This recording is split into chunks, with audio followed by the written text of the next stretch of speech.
Hola a todos y bienvenidos al Hispanófilo. El pasado martes, 11 de mayo del año 2021, Juan Guaidó sorprendió a todo el mundo diciendo que estaba abierto a la negociación con el régimen chavista, para, según él, buscar soluciones realistas y viables a la situación en Venezuela. También ofreció, incluso su beneplácito, a que la comunidad internacional retirase las sanciones en contra de los gerifaltes del régimen como un incentivo para llegar a un acuerdo. Horas después, Maduro respondía a Guaidó y le decía que sí, que podían sentarse a negociar. Desde algunos sectores de la oposición se espera que este diálogo con el régimen no se convierta en lo que se convirtieron todos los intentos que ya se hicieron de negociar con el régimen, en una burla. Bien, hay muchas cosas que decir sobre este tema. La primera, si Juan Guaidó se abre a la posibilidad del diálogo, no es por buena voluntad, es por pura y absoluta debilidad. Es una lucha por no quedar en la más absoluta irrelevancia. Y os explico por qué digo esto. La legitimidad legal y democrática de la Asamblea Nacional Opositora, como legítimo representante del pueblo venezolano, descansaba sobre la legitimidad de las elecciones parlamentarias del 6 de diciembre del año 2015. Y la legitimidad legal y democrática de Juan Guaidó como presidente interino de Venezuela descansaba sobre la ilegitimidad de las elecciones presidenciales del 20 de mayo de 2018, con las que Nicolás Maduro pretendía perpetuarse en el poder. Unos comicios que estuvieron salpicados por el fraude y por las irregularidades y por todas las irregularidades habidas y por haber. De hecho, el único que aceptó la legitimidad de esas elecciones fue José Luis Rodríguez Zapatero, lo que es muy indicativo de que aquello no era aceptable por ningún demócrata. El 10 de enero del año 2019 acabó el mandato legal de Nicolás Maduro. Como aquellas elecciones no fueron democráticas, la presidencia resultante de aquellas elecciones tampoco era democrática. Y por tanto, existía un vacío de poder en la presidencia de Venezuela. Ante esta situación, el 23 de enero del año 2019, Juan Guaidó, entonces del presidente de la Asamblea Nacional, prestó juramento como presidente encargado de Venezuela en virtud de los artículos 233, 333 y 350 de la Constitución. Esa era la fuente de su legitimidad. Y por eso la comunidad internacional, o bueno, mejor dicho, por eso todos los países democráticos del mundo respaldaron a Juan Guaidó y a la Asamblea Nacional como únicos representantes del pueblo de Venezuela. Pero eso se acabó. La legislatura de la Asamblea Nacional, nombrada en las elecciones parlamentarias del 6 de diciembre del año 2015, terminó el pasado 5 de enero de 2021.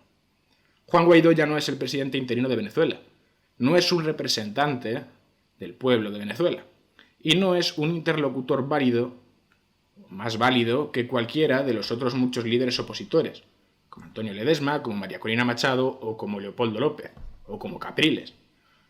Y no solo más válido que los líderes de los partidos políticos. Ahora su criterio es igual de válido que el de otros muchos líderes opositores de reconocido prestigio que no necesariamente están insertos en un partido. Se me viene a la cabeza el nombre de Tamara Suju, pero también hay muchos otros que están haciendo su parte. Y digo más, ahora el criterio de Juan Guaidó es igual de válido que el de cualquier otro venezolano, ni más ni menos. Eso era lo primero que quería decir y que me parece que tiene que quedar muy claro, que hasta el pasado 5 de enero respaldar a Juan Guaidó era una obligación moral de toda la oposición venezolana y de todos los que simpatizamos con la lucha por la libertad en Venezuela. Pero ya no lo es. Juan Guaidó se puede sentar a negociar con el régimen de Nicolás Maduro, pero no hablará en nombre de Venezuela y no hablará en nombre de la oposición venezolana. Lo hará como representante de voluntad popular, eso sí, pero nada más. El tiempo de Juan Guaidó como presidente se acabó. Ha sido presidente de Venezuela durante 2 años y en ese tiempo no ha conseguido lo que se había propuesto, que era acabar con el régimen. En su defensa diré que lo tenía muy complicado, más que nada porque el ejército venezolano ha respaldado casi sin ninguna fisura al régimen chavista, y sin su apoyo no había mucho que se pudiera hacer. Se intentó en Cúcuta, se intentó constantemente en la calle, pues con manifestaciones, con pronunciamientos, se intentó cuando se marchó sobre la Carlota, pero nada de esto funcionó. Lo único que creo que podría haber dado resultado es el haber creado una amenaza creíble, apelando a la responsabilidad de proteger y al Tratado Interamericano de Asistencia Recíproca para abrir la puerta a una intervención humanitaria, que habría sido algo perfectamente legal. Pero entre unas cosas y otras, entre unos que decían una cosa y otros que decían otra, el tiempo en los que Venezuela tenía unos representantes democráticamente elegidos llegó a su fin. Se acabó su mandato. Lo intentaron prorrogar, reformando la norma de la Asamblea Nacional, pero igual que es ilegal que Maduro se perpetúe, también lo es y debe serlo para Guaidó y para la Asamblea Nacional. No tienen ese derecho. Y ojo, que no digo que el hecho de que lo que se ha hecho durante estos 2 años no haya funcionado implique que esta lucha se ha acabado. Ni mucho menos. Pero ahora la lucha ha cambiado.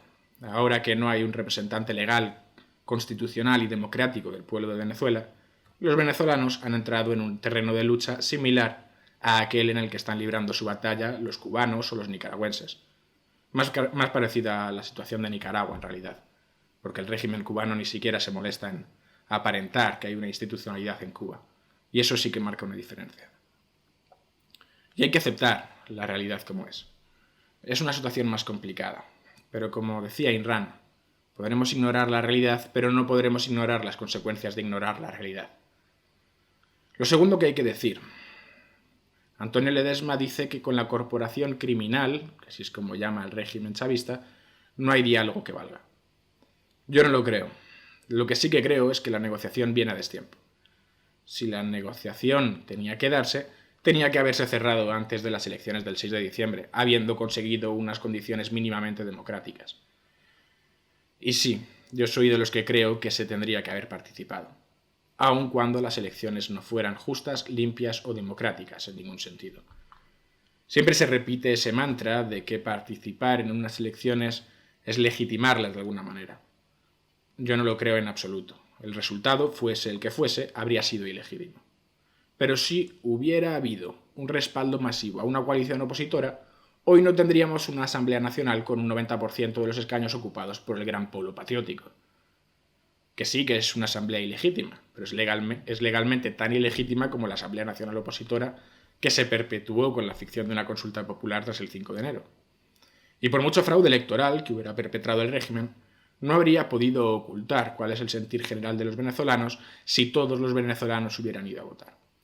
Y lo mismo que en el vídeo de ayer sobre el caso de Nicaragua, una distribución diferente en la Asamblea Nacional podría haber abierto la puerta a que algún parlamentario chavista rompiese la disciplina de partido y así por lo menos tocarle los mismísimos al régimen. Incluso, habría otras posibilidades que hoy no están disponibles por el simple hecho de que la oposición venezolana no está representada en la Asamblea Nacional. Sé que no es mucho consuelo y que lo más seguro es que el hecho de estar mínimamente representados en ese Parlamento no hubiese dado ningún resultado. Pero los comicios son una herramienta más con las que pelear. ¿Quién sabe? A lo mejor, si la participación opositora hubiese sido masiva, y aunque el fraude electoral y el recuento hubiese sido del todo aberrante en todos los sentidos, se podría haber formado quizás un gobierno de transición opositor para reconstruir la institucionalidad y convocar unas elecciones limpias. Quizás es demasiada fantasía por mi parte. Soy consciente de lo inverosímil que suena, pero es mejor fantasear con eso que no hacer nada. Y a mí lo que de verdad sí que me suena fantasioso es el pensar que se puede salir de una situación como esta sin mancharse las manos. Que un día, por arte de magia, Nicolás Maduro se va a presentar ante la Corte Penal Internacional a responder por todos sus crímenes.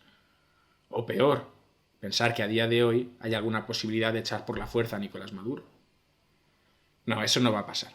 Y el que no quiera rendirse, los venezolanos que no hayan tirado la toalla, que tristemente cada día son menos, perfectamente comprensible por otra parte, porque esto que estoy diciendo yo lo habrán escuchado 1 y 1000 veces, pues los que todavía no hayan dado por perdida a Venezuela tendrán que ser conscientes de cuál es la situación real. Vamos a ver. Juan Guaidó se sienta a negociar. Vale. ¿Y qué va a negociar? ¿Las condiciones de las elecciones regionales y municipales de noviembre? Está bien, muy loable, pero sea cual sea el resultado de esas elecciones, no va a cambiar nada. Evidentemente, lo que no va a conseguir es que el régimen repita las elecciones del 6 de diciembre, que todavía habrá alguno que lo cree posible. Pero lo que es peor, es posible que se cumpla aquello que avisaba Ledesma, que es que todo esto se convierta en un acuerdo de rendición. Tal y como yo lo veo, la siguiente oportunidad se abre en el año 2022, que es cuando se abre la puerta a la posibilidad de convocar un referéndum revocatorio. Y para eso no se necesita tener la presencia en el Parlamento. Solo se necesita recoger firmas, nada más. Y ahí sí que se necesitará de una mesa de negociación con la oposición. No con Guaidó, con una coalición opositora que tenga como único objetivo sacar de Miraflores a Maduro y a su panda de miserables. Y además, esas negociaciones necesitarán de un apoyo sin fisuras de la comunidad internacional. Tristemente, las democracias occidentales, que son los mayores valedores de la oposición venezolana, no pasan por su mejor momento. Seamos claros, hoy los aliados de la oposición no son precisamente aquellos que quieres tener en tu esquina. Solo hay que verlos. Una Unión Europea que está representada por Josep Borrell, la Casa Blanca de Joe Biden, una Casa de Nariño que para 2022 podría ocupar perfectamente Gustavo Petro. Es decir, no son precisamente los chicos más listos de la clase. Si muchos de vosotros estuvierais delante mía, estoy seguro que me diríais que nada obliga a Nicolás Maduro a conceder la celebración de un referéndum revocatorio, y mucho menos de que este referéndum se celebre en unas condiciones mínimamente aceptables, como tampoco sucedió en el revocatorio de 2016. Pero lo que os decía antes, Nicolás Maduro no es Mao, no es Stalin, no es Xi Jinping y no es Díaz-Canel. A diferencia de todos ellos, Maduro todavía se trata de presentar a sí mismo ante la comunidad internacional fingiendo que en Venezuela existe una suerte de institucionalidad, fingiendo que existe democracia y Estado de Derecho. Y eso le coloca en una posición de debilidad. Si le llega una petición firmada por millones de venezolanos, escrita y presentada de una forma absolutamente legalista, atendiendo a todas las condiciones exigidas por la norma venezolana, de forma que no haya manera humana de desestimar o de desdeñar estas firmas, no le quedará otra que aceptar la celebración de un referéndum revocatorio. Lo que es verdaderamente complicado es la otra parte, la de sentarse a negociar las condiciones en las que se celebraría este hipotético referéndum. Primero hay que aunar a toda la oposición, porque ahora cada líder opositor mira en una dirección y cada uno va a su bola. Estas cosas funcionan cuando se forma un frente común, marcándose pocos objetivos pero muy rotundos, sin perder la cabeza. Digo esto porque ya me lo veo, que van a negociar con una hoja de ruta escrita en lenguaje inclusivo y diciendo tonterías de la Agenda 2030 o algo así. Segundo, hay que establecer un mecanismo para elegir quiénes serán los interlocutores válidos de la oposición. Como os decía antes, el mandato legal de los diputados de la Asamblea Nacional se acabó y la distribución de los apoyos que estaba reflejada en el Parlamento de 2015 no creo que sea ni de cerca un reflejo de las preferencias actuales de los venezolanos. Entonces habrá que decidir. Habrá que decidir quién puede hablar en nombre de la oposición en una hipotética mesa de negociación. Los líderes de los partidos, un comité de juristas, personas que hayan destacado en la defensa de los derechos humanos durante los últimos años. Eso habrá que decidirlo de alguna manera. Tercero, a la vez que se presiona al régimen, también hay que presionar a la comunidad internacional para que presione al régimen. Y hay algo bueno detrás de toda esta desgracia. La diáspora venezolana se cuenta por millones. Hoy hay venezolanos en todos los rincones del mundo, sobre todo en los países hispanos. Y tendrán que hacerse notar. Tendrán que presentarse como una fuerza a tener en cuenta en los países en los que se les ha acogido. Y tienen que ser activos y reunir a gente dispuesta a pelear por su causa. Mejor 10 millones que 5. Y así, personajillos ridículos, pues como Alberto Fernández, como Pedro Sánchez, como Joe Biden o como Andrés Manuel López Obrador, podrán entender que darle la espalda a los venezolanos trae consecuencias. Es más, los venezolanos deben ser activos en la política de los países que los acogen. No solo porque la mayoría están en países hispanos y eso les legitima para participar de la política de estos países, sino también porque el hecho de que en un país alcance el poder un gobierno u otro repercutirá directamente sobre la postura que tomará ese país sobre la situación en Venezuela. Antes os ponía el ejemplo de Gustavo Petro. Imaginaos qué ocurriría y cómo cambiaría la situación si en Colombia se eligiese a un presidente chavista. Todo esto afecta a los venezolanos y no pueden dejar de dar la pelea, en cualquier frente que se les presente. Espero no haber dado la imagen de que yo tengo alguna confianza en los políticos de la oposición venezolana o en la limpieza del sistema electoral chavista ni nada por el estilo. Pero mirando de forma realista la situación, no me parece que quede otra opción que apuntar hacia un referéndum revocatorio y hacia una negociación con el régimen chavista. Bueno, hasta aquí mi reflexión de hoy. Acordaos que este fin de semana hay elecciones en Chile, que van a elegir a los constituyentes que redactarán la nueva Carta Magna y que será un buen termómetro para predecir más o menos hacia dónde se orientará la nueva Constitución. Espero que tengáis un buen fin de semana y espero que nos volvamos a ver aquí el lunes. Un saludo.